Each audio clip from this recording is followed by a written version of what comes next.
2 నెలల క్రితం నేను మా ఫ్రెండ్స్తో కలిసి అన్నవరం దర్శనానికి వెళ్ళాను.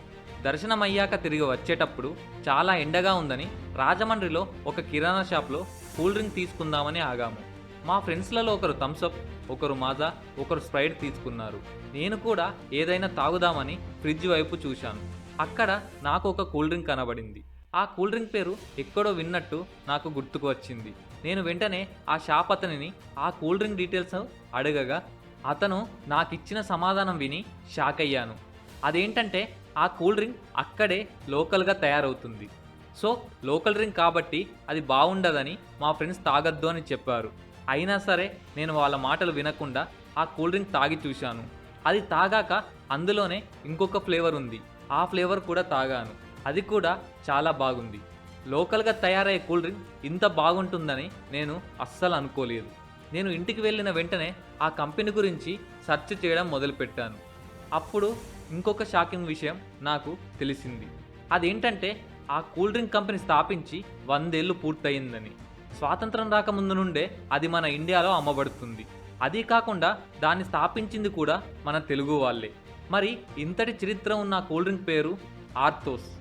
సో ఆర్థోస్ కంపెనీ ఎప్పుడు, ఎలా, ఎవరిచే స్థాపించబడింది, అప్పటి నుండి ఇప్పటి వరకు ఎన్నో నష్టాలను కష్టాలను ఎదుర్కొని ఇప్పటి వరకు ఎలా నిలబడగలిగింది, ఎందుకు ఈ కూల్ డ్రింక్ ఉభయ గోదావరి జిల్లాలు దాటి మిగతా చోట్లకు రావట్లేదు, అసలు ఆర్థోస్ యొక్క కంప్లీట్ హిస్టరీ ఏంటో మనం ఈ వీడియోలో తెలుసుకుందాం. Friends, this is Ashok.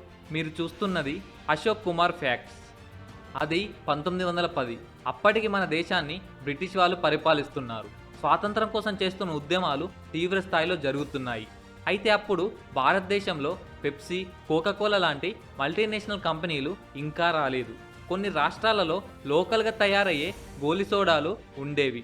అవి కూడా అంత పాపులర్ కాదు. జనాలు ఎవరు తాగేవాళ్ళు కాదు. అయితే అడ్డూరి రామచంద్రరాజు అనే వ్యక్తి బ్రిటిష్ కాంట్రాక్టర్ బృందంలో క్లర్క్గా జాయిన్ అయ్యాడు. ఆయన పనేంటంటే జిల్లా కలెక్టర్ ఆమోదించిన బిల్లులను అప్రూవ్ చేయడం మరియు కూలీలకు చెల్లించడం అతని పని. ఈయనది ప్రస్తుత తూర్పుగోదావరి జిల్లాలోని రామచంద్రాపురం.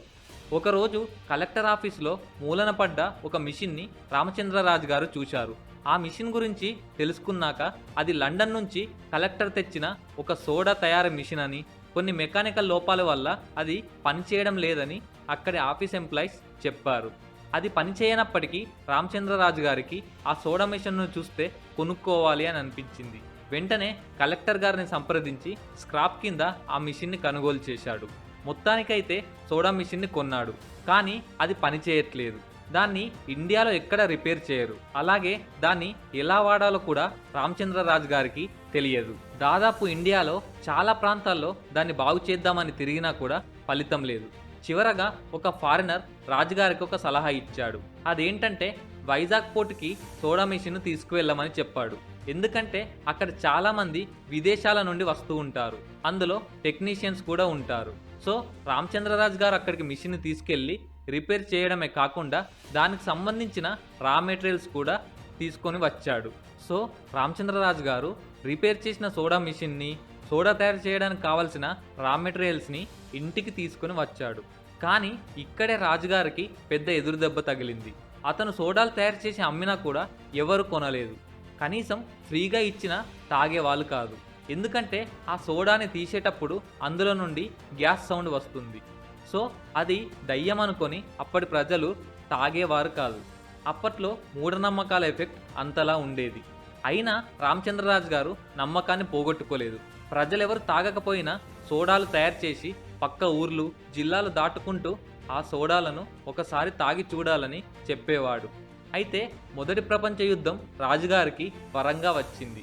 1914లో బ్రిటిష్ సైనికుల బృందం రామచంద్రపురంలోనే 2 రోజులు విడిది చేసింది.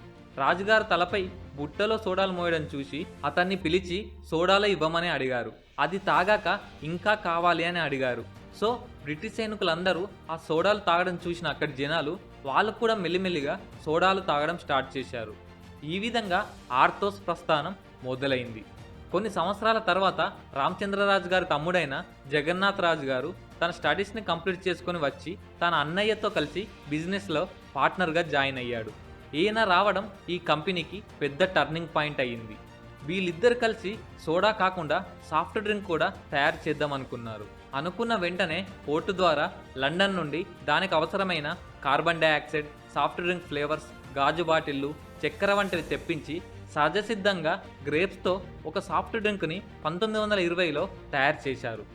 ఏఆర్ రాజు టానిక్స్ పేరుతో వీళ్ళు ఆ సాఫ్ట్ డ్రింక్ని అమ్మడం స్టార్ట్ చేశారు. ఆ డ్రింక్ సూపర్గా సక్సెస్ అయింది. జనాలందరికీ దాని టేస్ట్ నచ్చి విపరీతంగా తాగడం స్టార్ట్ చేశారు. అయితే అది ఉభయ గోదావరి జిల్లాల్లో చాలా బాగా పాపులర్ కావడంతో కొంతమంది రాజు అనే పేరుతో సాఫ్ట్ డ్రింక్ తయారు చేసి అమ్మడం వల్ల వీళ్ళ బిజినెస్కి దెబ్బ పడింది. దీంతో అన్నదమ్ములిద్దరూ కోర్టుకు వెళ్ళగా జడ్జి ఇచ్చిన సలహాతో అఫీషియల్గా కంపెనీ పేరుని రిజిస్టర్ చేయించారు. రాజు అన్న పేరు చాలామందికి ఉంటుంది కాబట్టి ఏఆర్ రాజు టానిక్స్ అనే పేరును కాస్త ఆర్థోస్గా మార్చారు. ఆ తర్వాత రెండవ ప్రపంచ యుద్ధం స్టార్ట్ అయింది. దీనివల్ల దిగుమతులు ఆగిపోయాయి. అప్పటికే ఇండియాలో ఉన్న డ్యూక్స్, స్పెన్సర్స్, రోజర్స్ మరియు విన్సెంట్ లాంటి సాఫ్ట్ డ్రింక్ కంపెనీలన్నీ రా మెటీరియల్స్ అందుబాటు లేకపోవడంతో మూసివేయాల్సి వచ్చింది. కానీ అన్నదమ్ములిద్దరూ ఆత్మవిశ్వాసం కోల్పోలేదు. పెద్ద కంపెనీలన్నీ మూతపడ్డా కూడా వీళ్ళు ఆర్థోస్ తయారీని ఆపలేదు. వీళ్ళే సొంతంగా అడవుల్లో పండే నారింజ పండ్లను తెచ్చి ఒలిచి పండ్ల రసాన్ని తీసి మార్కెట్ నుండి నిమ్మకాయలు కొనుగోలు చేసి యాసిడ్గా మార్చి బెల్లం ద్వారా లిక్విడ్ షుగర్ని తయారు చేసి వాటి ద్వారా ఆర్థోస్ని తయారు చేయడం స్టార్ట్ చేశారు. అయితే ఇదంతా ఖర్చుతో, శ్రమతో కూడుకున్నది. అయినప్పటికీ అలుపెరగకుండా అన్నదమ్ములిద్దరూ యుద్ధం ముగిసే వరకు ఆర్థోస్ని తయారు చేస్తూనే ఉన్నారు. 1956లో జగన్నాథరాజు గారి కొడుకులు ఆర్థోస్ కంపెనీని హ్యాండ్ ఓవర్ చేసుకున్నారు.